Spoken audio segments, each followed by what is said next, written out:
किसी भी चीज़ में समर्पण की बहुत ज़रूरत होती है। बिना समर्पण के प्राप्ति नहीं होती है। जैसे हम देखते हैं, हम अपना पूरा जीवन समर्पित कर देते हैं। जब एक स्त्री शादी होकर आती है तो अपना पूरा जीवन समर्पित कर देती है। बच्चे होते हैं तो अब माँ का पूरा जीवन बच्चे के प्रति समर्पित हो जाता है। जगती है तो उसके लिए, पीड़ा होती है तो रोती है उसके लिए, खाती है तो उसके लिए। यदि जुखाम बच्चे के लग रही है तो खुद कुछ नहीं खा पाएगी। कितना समर्पित जीवन है देखो। तो ऐसे ही भक्त का जीवन समर्पित हो जाता है। समर्पित जीवन क्या होता है कि जिसमें हमारा कुछ भी नहीं रहता है, सब उसका हो जाता है। वो उसी के अपने इष्ट के अनुसार चलता है। और जब अहंकार होता है तो समर्पण नहीं कर सकते। तो सबसे पहले तो हमें ये देखना है कि हमारा ये जीवन है, हमने किसके नाम किया है। जैसे मकान, बैंक में पैसे, और हम क्या बीमा करवाते हैं, और भी बहुत पैसा जमा कराते हैं, कुछ भी करवाते हैं, वो हम किसके नाम करवाते हैं। नॉमिनी किसको बनाते हैं, वो तो बाहर का है। लेकिन हमने ये जीवन किसके नाम किया। यदि हमने ये जीवन संसार में किसी के नाम अपना कर दिया तो फिर हमारे अंदर प्रेम की जगह वासना आ जाएगी। और हमने अपना हमारा ये जीवन हमारे इष्ट के सुपुर्द कर दिया कि प्रभु मेरा कुछ नहीं, जो कुछ है सो तेरा है। मैं तेरे चरणों में समर्पित हूँ। मेरा पूरा जीवन तेरे चरणों में समर्पित है। मेरा कुछ भी अधिकार नहीं है मेरे इस शरीर पर, इन श्वासों पर, रोम रोम पर, इंद्रियों पर, सब तेरा ही अधिकार है। मैं शब्द भी बोल पाती हूँ तो वो भीतर से तू ही बोलता है। लेकिन गुरुदेव कह रहे हैं जिस दिन मेरे चरणों में समर्पित हो जाएगा, उस दिन मेरे बनाए हर बच्चे से घृणा नहीं करेगा, ईर्ष्या नहीं करेगा, प्यार करेगा।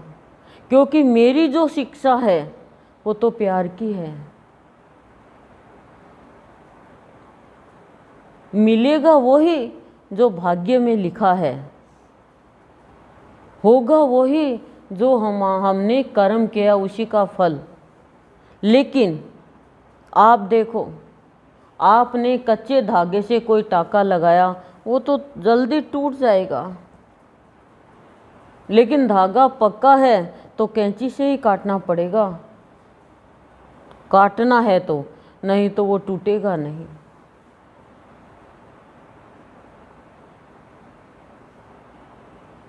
टूटेगा नहीं हो। तो समर्पित, हमने सत्संग में आया तो समर्पित कर दिया अपना जीवन, बाहर गए तो अपना मान लिया। भगवान से जब रिश्ता बनता है, भगवान से जब सच्चा प्यार होता है तो समर्पित हो जाता है स्वतः ही। फिर उसका कुछ नहीं रहता। मीराबाई ने कहा 9 लाख का हार भी मेरे क्या काम का है, मेरे भगवान को पहना दूं, उसके अच्छा लगेगा। भक्तों के तो मन की वीणा जो है ना, वो अपने इष्ट का स्मरण करती रहती है।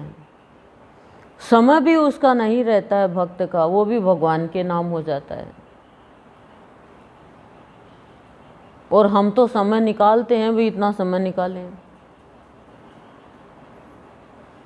जब तक हम सत्संग को, सद्गुरु को, भक्ति को बाद देंगे तो बाद में ही तो नंबर आएगा ना।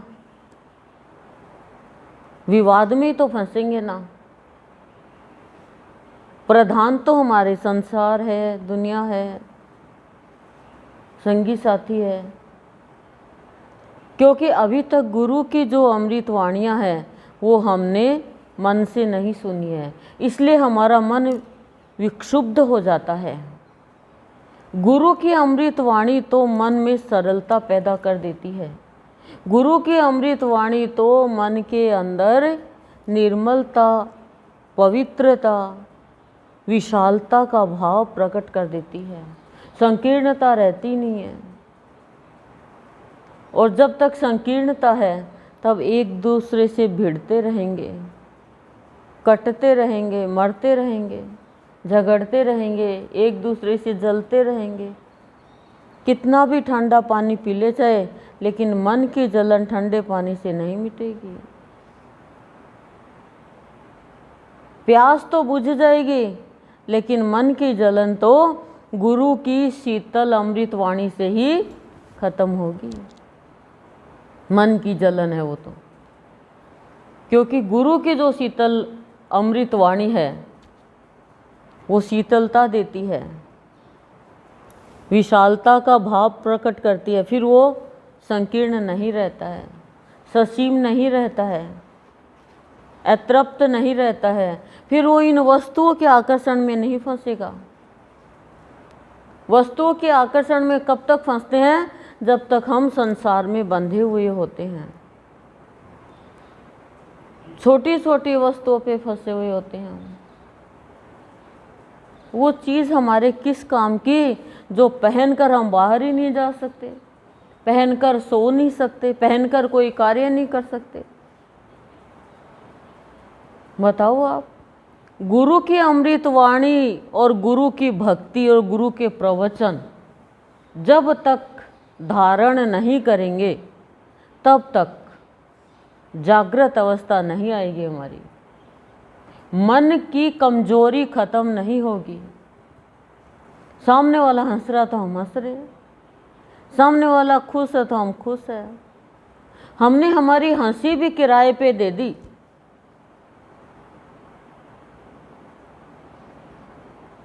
और दुख सुख में ही चले गए खाली।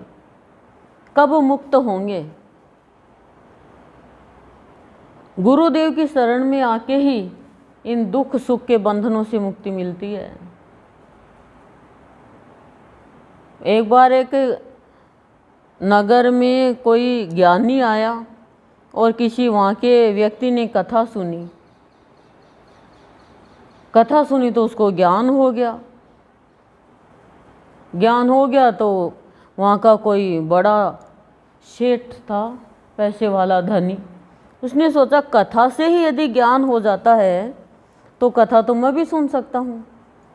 पर जो ज्ञानी आया था वो तो चला गया कुछ समय बाद। अब वो धनी व्यक्ति था, उसने गांव के किसी बड़े पंडित को बुलाया, कहा मुझे कथा सुनाओ, कथा से ज्ञान होता है। पंडित जी ने सोचा मोटी आसामी है, अच्छा पैसा मिलेगा। बंधन आ गया, किसका? लोभ का, पैसे का आकर्षण। एक महीने तक कथा सुनाई। पंडित सेठ जी बोलते हैं कि पंडित जी 1 महीना हो गया अभी तक कोई कथा से ज्ञान ही नहीं हुआ। बोले पहले दक्षिणा दो, दक्षिणा। बोले पहले ज्ञान हो तब दक्षिणा दूं। बोले पहले दक्षिणा दे तब ज्ञान होगा। अब दोनों भिड़ गए। देखो आकर्षण, देखो मन कितना विक्षुब्ध होता है धन के आकर्षण में। तो दोनों भिड़ रहे थे, इतने में कोई संत आगे से निकल रहा था। पहले ऐसे मकान नहीं होते थे ना बंद, अब तो अंदर के अंदर पता नहीं चलता है कोई भिड़ रहे हैं, कोई सो रहे हैं, क्या कर रहे हैं। पहले तो ऐसे खुला होता था, 7 चौक का, 4 चौक का, ऐसे मकान होता था और खुला रहता था दरवाज़ा। और भाई राम राम, हाँ भाई राम राम, आ बैठ। बाहर ही बैठ जाते चारपाई डाल के। पहले ऐसे बड़े बड़े चबूतरे होते थे, अब क्या होता है? कुछ ही नहीं होता। अब तो लेटर बॉक्स का, वो लेटर डालने का होता है बस, या होता है रिटायर्ड, ये जो उपाधि है वो बस, या जो नाम होता है वो लिखा जाता है। अब ये होता है खाली, पहले भगवान का नाम होता था घर के नाम पर भी, घर के ऊपर भी होता था कि नहीं होता था।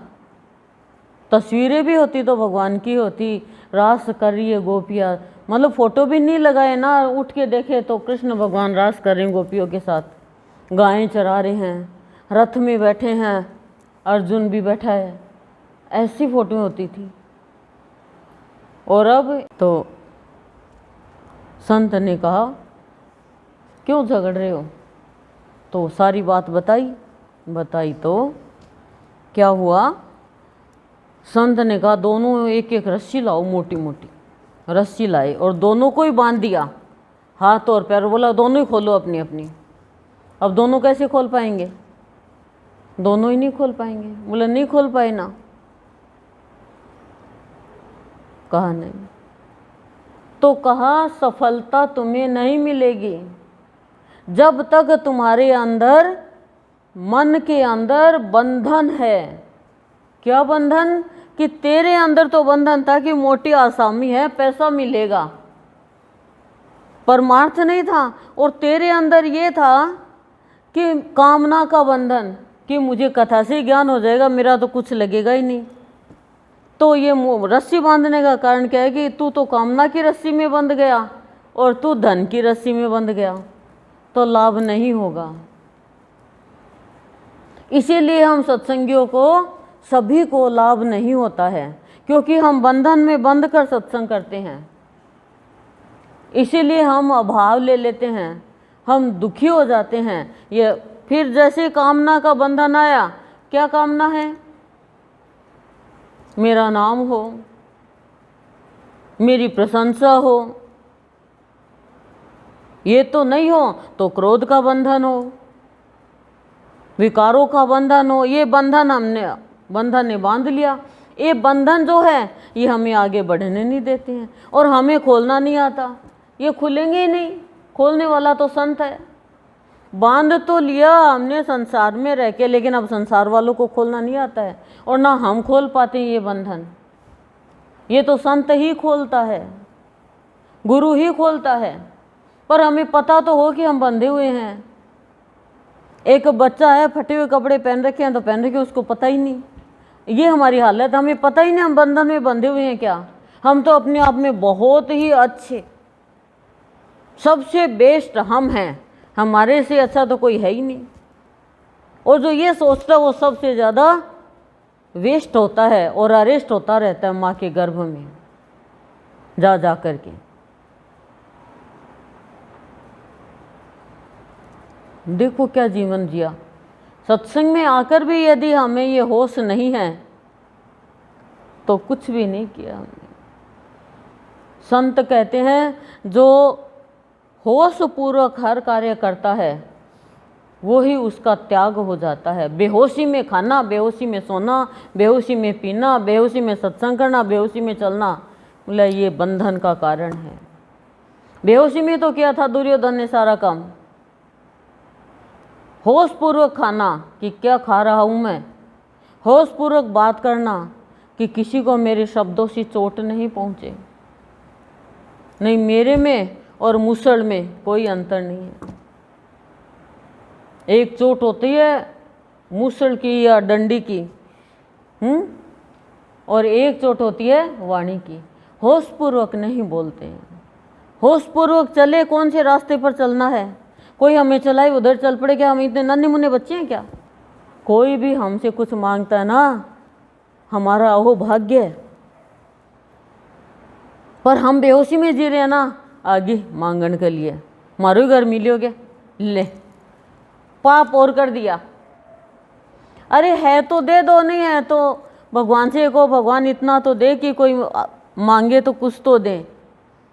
बिना मांगे तो हम देने वाले हैं ही नहीं। तो भगवान भी कहते हैं आगे मांगने के लिए, सब मांगने के लिए आते हैं, कभी कुछ कभी कुछ कभी कुछ। अब भगवान हंसता है, भगवान हंसता है।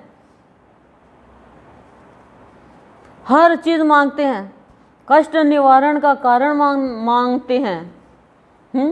बिजनेस चलना चाहिए, बच्चे अच्छे चलने चाहिए, आज यहाँ जाएं तो आप साथ रहना, आज वहाँ जाएं तो साथ रहना, वापस आए तो साथ रहना, सोएं तो साथ रहना, खाएं तो साथ रहना। हे भगवान जी नमक ज़्यादा होगो कम कर दियो, हे भगवान जी सब्जी बढ़िया बनवा दियो, हे भगवान जी छोरी ने देखन आ रहे सगाई करवा दियो, हे भगवान जी बहू का छोरो हो जायो, छोरी है तो ये मांगते नहीं। भगवान जी जो अच्छा आपको लगे ना और मेरे लिए अच्छा वो देना, ये तो होती है एक बात। लेकिन ये दे ये दे ये दे, हे गुरुजी महाराज बिजली मारे पर नहीं पड़ेगा, पढ़ना पड़ियो कहीं पर भी मत पढ़ियो, मारे पर भी नहीं मत पढ़ियो, कोई पे भी ना पढ़ियो। हैं देखो आप क्या बोलते हैं हम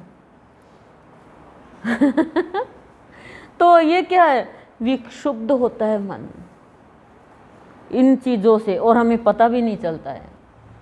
इसलिए गुरु की अमृतवाणी जितनी जितनी सुनोगे उतना उतना स्थूल का, वासनाओं का, कामनाओं का आकर्षण खत्म हो जाएगा और गुरु के भक्ति में, सत्य में, प्यार में आकर्षण बढ़ता जाएगा।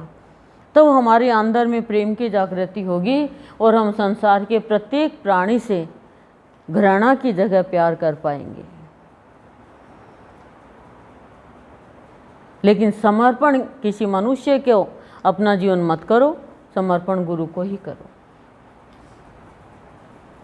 ओम शांति ही शांति ही शांति प्रशांति।